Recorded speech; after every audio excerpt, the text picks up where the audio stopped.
I step up to the mic, gonna make it swing. Feel the rhythm in your bones, let the music sing. Got that poppin' beat, gonna make you move. Dancing on the floor in the swinging groove. Clap your hands now, let the trumpets sound. Swinging to the left and swinging to the right, no room for worry. Hi guys, so good evening and welcome back to my magical world. It's me, Frostbite Goddess, your favorite celebrity here in the Philippines. It's 21:32 in the evening and today is Chinese New Year, January 29, 2025. So I'm not really sure how are they calculating the Chinese New Year, or is it always been on the 29th? So hindi rin ako super sure. So check nyo na lang guys. I just wanted to film because my headspace are all over the my headspace is all over the place, so I need something to make me a little bit occupied, and that is you guys. So I don't know if you're hearing the rain outside, but there's a heavy rain, so kind of like it like that. Not because like I wanted to something bad happen, no, not like that. I wanted that rain because it's kind of like parang sinasabayan niya yung aking scattered emotions. My emotions and my headspace are all over the place. I don't know what to do with it, so I have to talk to you guys. So I'm doing a little bit of cleaning. Konti lang. I'm not supposed to do cleaning on. You're not supposed to do cleaning on a New Year's Day, ha? Okay? So medyo may ginawa lang ako, a bit of cleansing. And I don't know, I'm gonna show you something, okay? So this is like this. So nakikita nyo siya, para siyang pamphlet. Or tama ba? Yeah, pamphlet yung tawag dito, yung alam ko eh. I don't know if you're the Gen Z or the millennials, but I'm from the millennials era. So I'm pretty sure you've experience yung term experience before, like someone is giving you like this kind of pamphlets. I'm gonna read this for you later guys, okay? So parang before it was always given at school or in a certain program or events at school when I was in elementary, and somehow somewhere in high school, and a little bit in college, but a little bit na lang, since you know we've been transitioning from the age of technology on those times. So yan, on colleges konti na lang, but nakaka-miss lang yung ganito. But hindi naman siya really, hindi naman talaga siya, feeling ko hindi naman siya binavalue ng everyone. Usually yung ganitong pamphlet galing siya from different religions or sectors. So I'm not really against it, but you know, they just wanted to do this to practice their faith, help everyone knows God more, and be like, go back to Him and, you know, praise Him and have that, you know, a relationship with God or Jesus. Di ba? Iba't iba kasi yung teaching. So I can't really tell you which is which. So kayo na bala na kayo guys. Whatever you want. I'm just going to read this for you kasi later on I'm gonna sige, I'll keep this na lang for future reference. Feeling ko kasi wala na masyadong gumagawa nito, or if meron man, it's not something, they don't really value these things anymore right now. Pero personally kasi I want something that I can touch, like the book, not the ebooks. I like ebooks, but I want the real thing, something that is physical. My love language is physical. Just kidding, guys. Let's start. So, ano ba? Ibabasahin ko sa inyo lahat kung saan man to galing. So, literature provided by Merriman Family Ministries. So, meron sila ditong a website. They usually have this. Usually, they have websites and before may number pa yung mga ganitong pamphlets. Okay? So, yan. Ang nakalagay sa topic dito ay siya ay magbabalik. Okay? So, may mga cute little kids dito. Ayan. Ayan.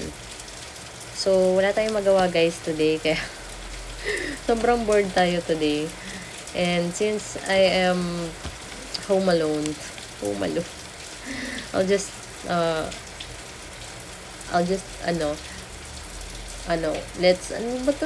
let's kill time. Ano ba ang tawag doon? Yung pamatay oras. Basta, ganun. O, no, pinagsabi ko. Yan, mag-start na tayo. Yung nakalagay dito is, naiisip mo ba kung sino ang lumikha sa atin? If you're speaking in English, you translate it. I don't have time. I will read it in my own language, the Filipino language, because I'm a Filipina, and this is my right. You adjust for yourself, okay? Kung ayaw mo, di ba lang sa buhay mo dyan. So, from Genesis 1, verses 1. Anyways, yung naalala ko yung kapitbahay namin dati, ang dami nito. It's not funny, but you know, the memories they bring us, like, it's so funny. Kasi, naaalala ko lang sila. I like them. So, Genesis 1 verses 1, nang pasimula ay nilikha ng Diyos ang langit at ang lupa. So, parang feeling ko ako pa nagtatranslate sa inyo. So, God created heaven and earth. Joke lang. Focus na tayo sa Filipino, guys. Bahala kayo. Mamaya na kayo. So, Genesis 1 verses 27. At nilalang ng Diyos ang tao ayon sa kanyang sariling larawan. Ayon sa larawan ng Diyos, siya nilalang. Nilalang niya ang lalaki at babae. So, personally, ang perception ko nito is, yung si God is yin and yang. So, he embodies, pero more of he kasi yung tawag sa kanya. Because men are a bit dominant. Pero, sa totoo, I'm pretty sure that he's just balance, like, yin and yang. So, he's embodying the perfect masculine and the perfect feminine type, ganun. So, kung hindi nyo maintindihan yung sinasabi ko, ay bahala kayo dyan, guys. Basta yun.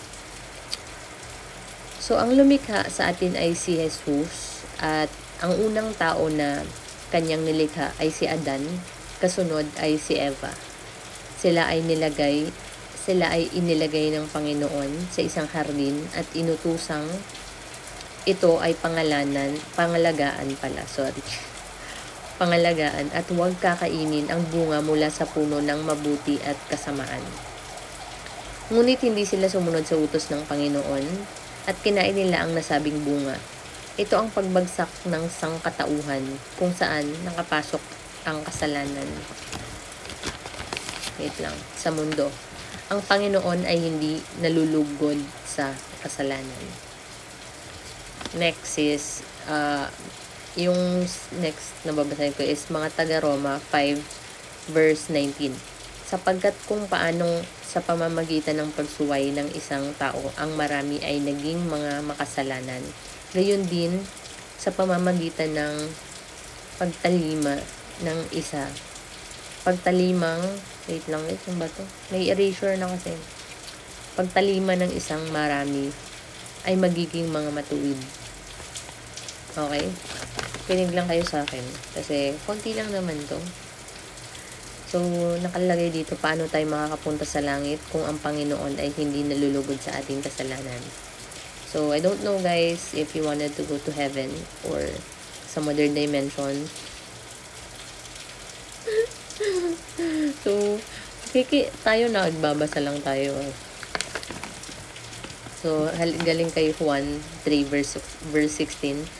Sapagkat gayon na lamang ang pagsinta ng Diyos sa sanglibutan na ibinigay niya ang kanyang sapagkat gayon na lamang ang pagsinta ng Diyos sa sanlibutan na ibinigay niya ang kanyang bugtong na anak upang ang sinumang sa kaniya'y sumampalataya ay huwag mapahamak kundi magkaroon ng buhay na walang hanggan.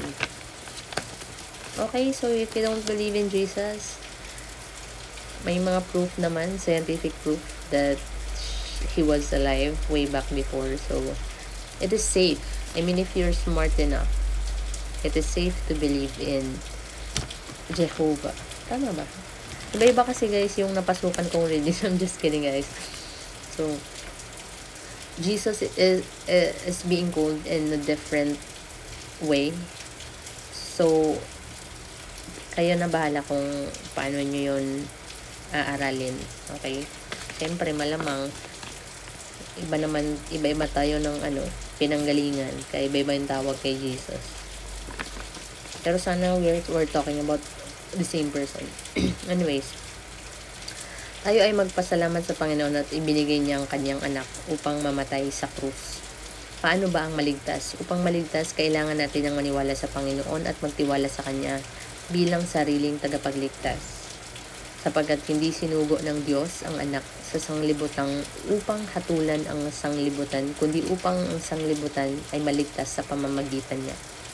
That's from Juan 3 verse 17. Sapagkat ang lahat na nagsisitawag sa pangalan ng Diyos, Panginoon, ay mangliligtas. Mga taga Roma 10 verse 13. Ayon sa John 3, ni Nicodemus ay naligtas nang siya ay matanda na. Wala sa atin ang pangako ng bukas. Ako ay naligtas noong bata pa.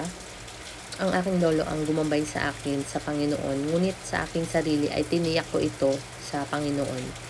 Ikaw rin, nasa sa iyo ang pagpili, langit o impyerno. Alin ang pipiliin mo?